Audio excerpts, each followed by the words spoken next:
So that's what I said. If we continue to ramp up our defense, our offense is going to be, I'd say, slightly easier, but it's not going to happen unless we play defense, unless we pressure the ball, get deflections, take a charge, just do all the little things, so then it creates us into a flow of our offense. So it's our defense that always is going to win out.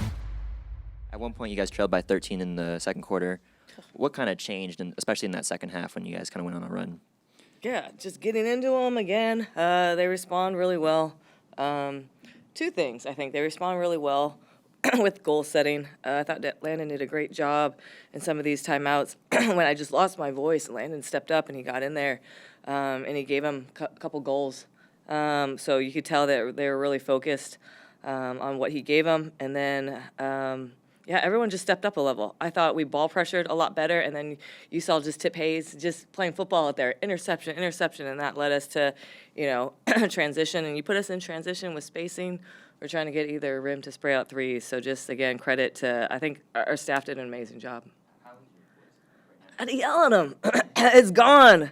Man, they're driving me nuts today. But they love it. They said, we love getting yelled at, Coach. And I'm just like, terrific. But my voice is going to be, hey, I'm willing to sacrifice. Yeah. Coach, last game you talked about players who empty the tank. Tiff Hayes is a great example of this carryover from game to game. Yep. How do you utilize and value this level of energy intensity on your team? She embodies everything that we want. From a level of preparation, when we're given the scout, she's locked in. She has this focus about her that she's a great listener, and then she's also trying to then, challenge us if, we need to go into more detail. So that starts there with Tip. But then when she's on the floor, you can tell. She is just going all out, whether it's on defense, intercepting these passes, it's ball pressure, and then she's attacking the rim with great timing. Sometimes she'll pull it back, sometimes she'll attack, sometimes she'll just go in there and crash for a rebound. But you're right, Tip Hayes is the epitome of emptying the tank, and we need more of that. Yep. You talked about this during the Mystics 2-game set. Obviously, it's really hard to beat a team 2 times in a row. Yeah. So just, what did you make of their ability to, obviously, the tempo or game planning for the second game? So how were you able to, pull out the second one? Yeah, staff, again, coaching staff did a great job just adjusting to now, Marina and Morrow playing. They're a different team with those two, for sure. So just a great job of the staff. It was Sydney Parsons' scout, so really good job there. And then we made adjustments partly in the second going into half, too. And it worked, so it was really good in terms of trusting each other and then also speaking up and supporting each other in terms of adjustments. And the players did it. We never practiced this type of defense, so credit to them for picking it up on the fly. Also, I love that we're just a little bit more riskier today on defense. Like I said, ball pressure, gambling a little bit, intercepting, and then us leading to offense. Yeah. Hi, Natalie. What was working so well for Kayla today?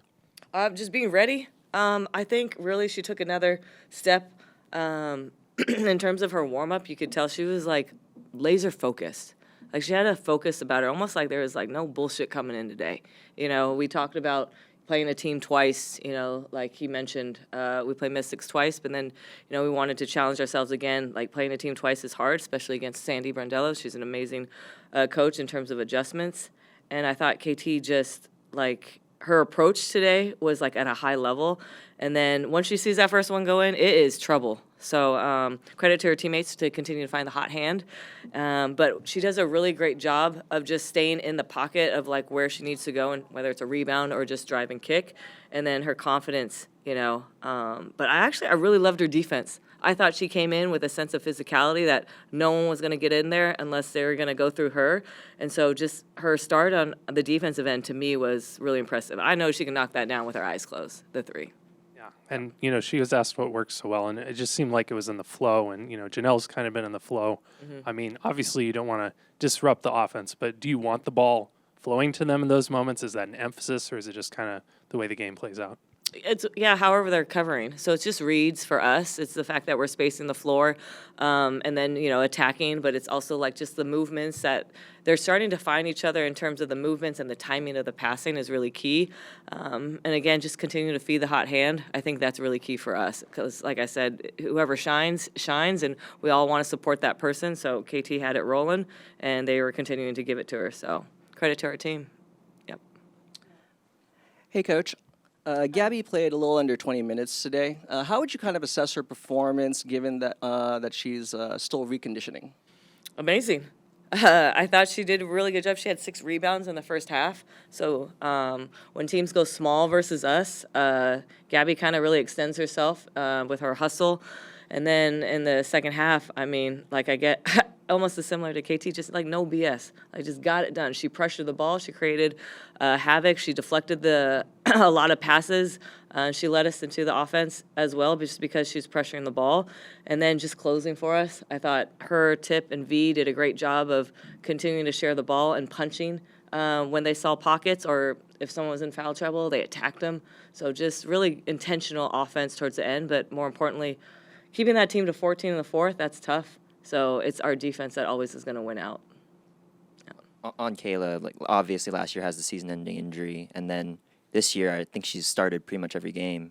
What does that say just about the work she's put in to stay healthy and recover from that injury? Yeah, just that KT, she always just stays ready. She stay ready when, again, it's a lot times sometimes matchup based, like if she has a better matchup, or again, we're able to get to the paint to spray. So just credit for her to always staying ready every single game. Sometimes it flows into Chechi's hands sometimes, or Gabby. But I thought the players, they all found her, like you guys were saying, in flow. But I loved her defense. I'm going to go back to it. I love the fact that she was super physical. She was pressuring the ball. And when that happens and we're all on the string defensively, the offense then just flows seamlessly. You guys were obviously kind of heating up at the end of that second quarter into the half, but then go on that 5-point run right away in this third quarter. What was your messaging at halftime? Yeah, a lot of cuss words again, because we just were not playing to our best. Like, we go back and we look at the last time we played teams, and I'm like, damn, we're moving fast. Damn, we're connected. Like, we're on a string. There was intentionality. There was high energy. There is emptying the tank mode. Every single player is emptying the tank. It's not happening right now. It's not happening for four quarters. And so, again, they like to get yelled at. That's what the pregame's going to look like. Or I said, y'all can yell at each other. And so I'm going to test them. Let's see what happens next game, what type of vocal, pregame we got, and I'm going to challenge them. Yeah. You mentioned the defense, especially in the fourth quarter, but, I mean, you guys have had some huge scoring quarters the last couple of games. I mean, 29-31. Why has the offense been able to, break through that kind of upper tier? Obviously it varies by quarter, but just the prolificness of certain quarters. Because of our defense.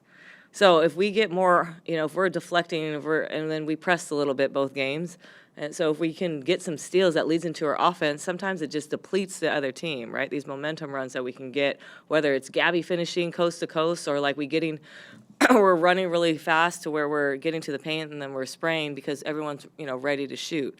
So that's what I said. If we continue to ramp up our defense, our offense is going to be, I'd say, slightly easier, but it's not going to happen unless we play defense, unless we pressure the ball, get deflections, take a charge, like just do all the little things, so then it creates us into a flow of our offense. Is that how you get those, 15-0 runs like you had across halftime? Do we play defense? There it is. You answered your own question. Yeah, so it's our defense. Yeah. You answered it. Yeah. Can I have one question here? Really?